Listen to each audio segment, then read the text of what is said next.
Hey everyone, it's Joanna. I just wanted to talk to you about withdrawal, and especially today, I wanted to talk about horror movie music and how withdrawal feels like you are living in a horror movie. It is so bad.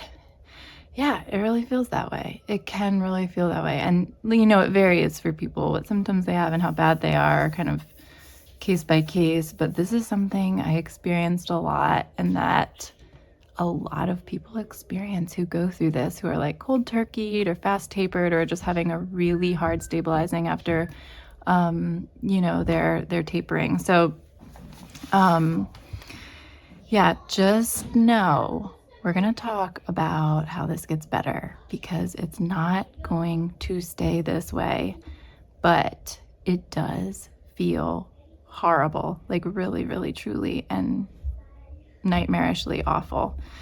So, my background is that I was on 4 different medications over the course of 10 years following a postpartum depression, and I had tapered, but it was not successful, and I was told I probably needed to be on meds for life. So I continued on meds so that I could be functional for the little people who needed me. And then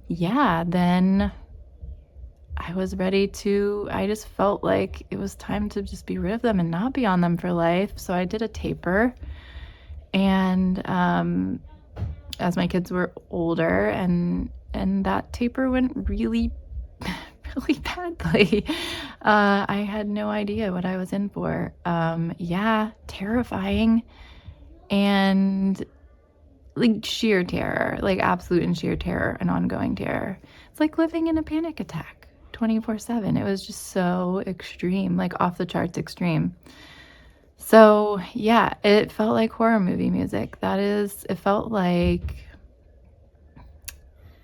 some horrific impending doom was going to come and like eat me alive. Like it just felt like I was going to be eaten alive somehow, or just like die.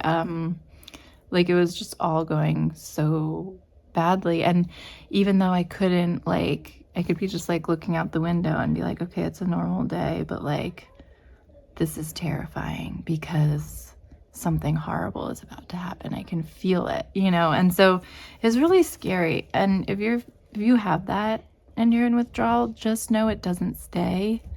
It's not going to stay that way. Like, that is your brain kind of wigging out because it's missing what it had, and it's trying to figure out and scramble and figure out how to make those chemicals that it was used to. And so your brain is like, alarm, alarm, alarm, something's wrong, something's wrong, something's wrong. And it's not the fact that actually anything bad is about to happen. It's the fact that you're missing things in your brain and they need to heal, and they will heal. Like, you've got like a pretty amazing body, like that, without you knowing how to make your digestive tract work. You eat food and digest it, like you don't know how all those things work, but your body is very intelligent and is figuring this out, and it will figure out what your brain's missing and what your brain needs, and will fill in the gaps, and it's, gonna work itself out. But for now, you might be like wigging out, So I was on, my taper was 2 meds, and they could probably be considered cold turkeys, now that I've learned more about tapering. And I have been on the healing journey for about like 16 months. It was about 5 months that I reinstated with the help of a doctor, and it was an injury. I was kindled. It was horrific. And so I had to stop. And so since then, it's about 11 months since that injury, and I've had a tremendous amount of the withdrawal symptoms and been pretty debilitated, like life-changing, life-altering experience. But the good news is that like those symptoms are dropping away. And so, like, for instance, the horror movie music it's dropping away. And it used to be a lot of the time. And it was like, I remember like getting in the car and just being like, I can't like something horrible is going to happen. This is so bad. My life is an absolute disaster. And it's like all I was doing was like trying to do something normal, you know, like go somewhere with my kids or get groceries. And that felt like I can't do this anymore. Like it's the wrong thing for me to do. I can't get groceries. I can't take them out anywhere. Like I can't do anything. Like, and then when I would do it, it just feels so horrible. Like I can't do it. And so that's how it was. And it was just like all day, every day, all like constant. And now it's not like that.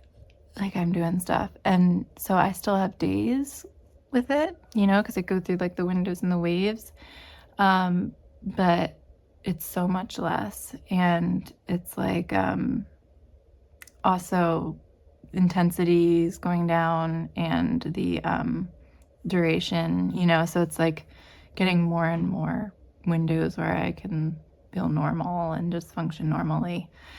So this is my like story of hope to you, like that it's like it will go away and you're gonna stabilize. Like, and for me it comes back and it's like feels like I'm falling off a cliff, you know, like I'm at the very beginning again, and that's horrible. But it's like, I don't know, I guess I just have to accept this is part of the healing process for me, is like the windows and waves pattern, and just hold on to that, like the windows are the real normal and that like I'm getting there. You know, that's the proof that I'm, you know, it's proof I'm getting there.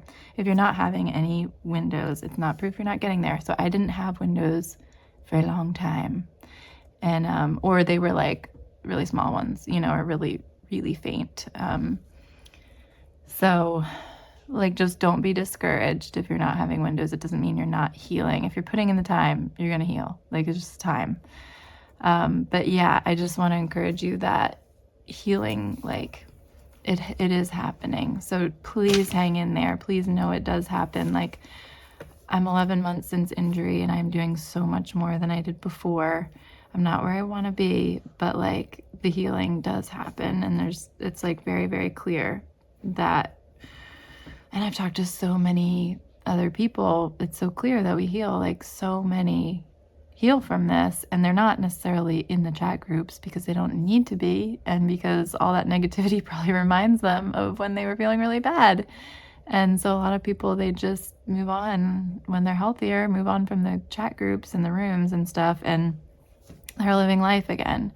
And so just know, like, just because you're not seeing anything in the chat rooms about people healing doesn't mean people don't heal. They heal and they live life again. And so I know people, like I have a friend who's been through several now, who've been through this, and they're like living life, like loving life, you know, like more than ever before. And, you know, I have a friend, she has a bunch of kids, and she went through this so severely. And she says now she feels so grounded and like so happy and has great times with her kids, like really values life and in like a deeper way. And so I just know, like, this is a process, but we do get there, you know, and you're gonna get there, you're gonna heal. And just hang on to any bits of evidence and just know the horror movie music does change. Like, really, you're not in a horror movie. You're like in a PG-13 where there's like crisis and like problems and, you know, like hardship or whatever, but then things work out and it's gonna be okay.